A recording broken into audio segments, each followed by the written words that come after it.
2026 পশ্চিমবঙ্গ বিধানসভা নির্বাচন এক ঐতিহাসিক মুহূর্তে সাক্ষী থাকলো। প্রথম দফা নির্বাচন ছিল 23শে এপ্রিল, সেখানে 152টা কেন্দ্রের নির্বাচন ছিল।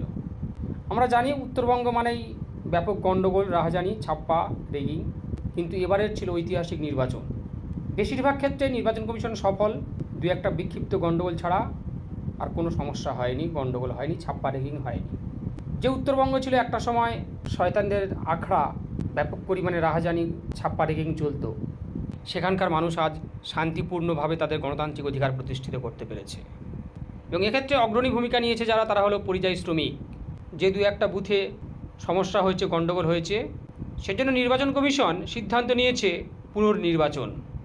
নওদার 14টা বুথ, ডোমকলের 16টা বুথ, আসানসোলের দক্ষিণে 5টা, কুমারগঞ্জের 9টা, লাভপুরের 7টা, দুবরাজপুরের 11টা বুথে পুনর্নির্বাচন হবে। নির্বাচন কমিশনকে ধন্যবাদ জানাই।